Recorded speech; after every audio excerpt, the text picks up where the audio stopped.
রাজ্যের নতুন মন্ত্রিসভার শপথ গ্রহণ অনুষ্ঠানে উত্তরবঙ্গ থেকে 10 জন বিধায়ক মন্ত্রী হিসেবে শপথ নেওয়ায় শিলিগুড়ি সহ গোটা উত্তরবঙ্গে উৎসবের আবহ তৈরি হয়েছে। শপথ গ্রহণ অনুষ্ঠান শুরু হতেই বিজেপি কর্মী সমর্থকদের মধ্যে ব্যাপক উচ্ছ্বাস দেখা যায়। শহরের বিভিন্ন এলাকায় মিষ্টি বিতরণ, ঢাকের বাদ্যি এবং নাচ গানের মাধ্যমে আনন্দ উদযাপন করা হয়।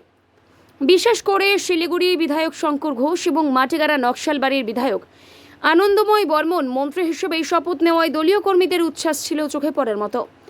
পানিট্যাঙ্কি মোড় থেকে নকশালবাড়ি পর্যন্ত বিভিন্ন এলাকায় কর্মী সমর্থকদের উদযাপনে সামিল হতে দেখা যায়।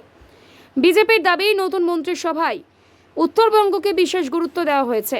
উত্তরবঙ্গ থেকে 4 জন পূর্ণমন্ত্রী, 1 জন স্বাধীন দায়িত্বপ্রাপ্ত মন্ত্রী, প্রতিমন্ত্রী এবং 5 জন প্রতিমন্ত্রী স্থান পেয়েছে। বিজেপি নেতাদের মতে এই ফলে উত্তরবঙ্গের দীর্ঘদিনের বঞ্চনা দূর হবে এবং আগামী দিনে উন্নয়নের নতুন দিগন্ত উন্মোচিত হবে। আরেকবার বলুন। ও, ভীষণ ভালো লাগছে। আর আজকে আমাদের সম্প্রদায়ের শপথ গ্রহণ দিবস, তো সেই জন্য আমরা এখানে সবাই জমায়েত হয়েছি। আমরা ভীষণ আনন্দের একটি দিন। আমরা ওনাকে শিক্ষামন্ত্রী রূপে দেখতে চাই। তাহলে কি হবে, মানে নারী শিক্ষা, নারী উন্নয়নটা বেশি হবে। আর আমরা উত্তরবঙ্গবাসী সমস্ত মেয়েরা সিকিউর ফিল করছি। উনি একজন শিক্ষামন্ত্রী হলে আমরা ভীষণ খুশি হবো।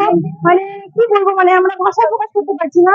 উনি একজন মানুষ হিসেবে ভীষণ ভালো। আমি ছোট থেকে ওনাকে চিনি, প্লাস ওনাকে শিক্ষামন্ত্রী পেলে আমরা ভীষণ ভীষণ আপ্লুত হবো।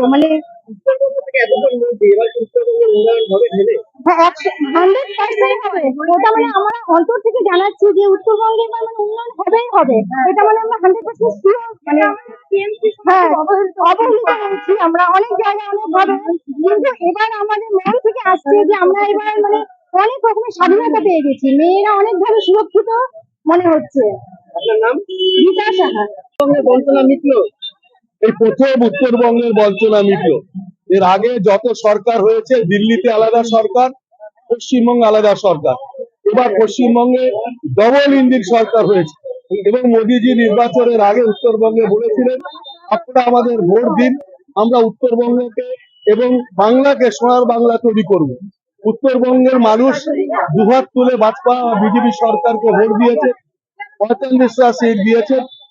তার মধ্যে গুরুত্বপূর্ণ শহর শিলিগুড়ি, যেখানে গেটওয়ে নর্থ ইস্ট, উত্তর পূর্বাঞ্চলে প্রবেশদ্বার, সেখানে আমাদের ডাক্তার শঙ্কর ঘোষকে মন্ত্রিত্ব পেয়েছে। আমাদের এখানে মাটিগাড়া নকশালবাড়ি, নেপাল বর্ডারের পাশে, সেখানে আনন্দময় বর্মন, তিনিও মন্ত্রিত্ব পেয়েছেন। আমাদের লাগোয়া জলপাইগুড়ি এলাকায় দীপক বর্মন একটা সাংগঠনিক শক্তি, তিনিও দ্বিতীয়বারের এমএলএ, তিনিও মন্ত্রিত্ব পেয়েছেন। মনোজ ওরাও, মালতী রাভারা, অনেকেই মন্ত্রিত্ব পেয়েছে, আরো অনেকে মন্ত্রিত্ব পাবেন। এবং শিলিগুড়ি আজকে যেভাবে উন্নয়ন দরকার, নেপাল, ভুটান, বাংলাদেশ, এই যেখানে চিকেন নেক এলাকায়, গেট পর্যটনের শহর, এলাকায় ব্যবসায়ীদের শহর, এখানে যানজট মুক্ত শিলিগুড়ি আমরা চাই এখানে এইমস হোক, স্মার্ট সিটি ঘোষণা হোক, এবং শিলিগুড়িতে আরো উন্নয়ন হবে। যেভাবে মন্ত্রীরা এবং নেপাল, ভুটান, বাংলাদেশকে কেন্দ্র করে যে সার্ক শহর এবং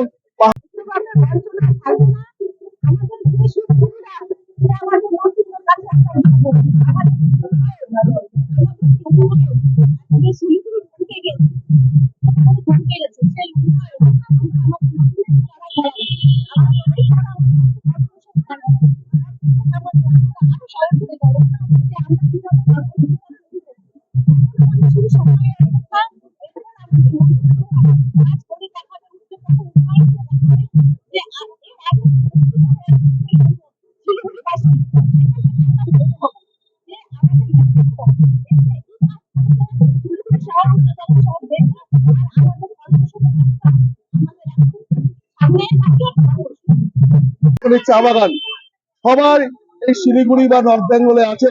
নর্থ বেঙ্গল বারবার বিজেপির পাশে ছিল, তাই বিজেপিকেও এবার আমাদের প্রিয় মুখ্যমন্ত্রী শুভেন্দু অধিকারী নির্বাচনের আগে বলেছিলেন, আমরা আপনাদের নিরাশ করব না, আপনারা আপনাদের ভোট দিন। প্রধানমন্ত্রী বলেছিলেন, আপনাদের নিরাশ করব না, আপনাদের উন্নয়ন আরো হবে। তাই আমাদের ভরসা রেখেছেন মাননীয় প্রধানমন্ত্রী যশস্বী শ্রী নরেন্দ্র মোদীজি, আমাদের সকলের প্রিয় শুভেন্দু অধিকারীজি। তিনি যেভাবে কথা রেখেছেন, আমরা তার জন্য কৃতজ্ঞতা প্রকাশ করছি।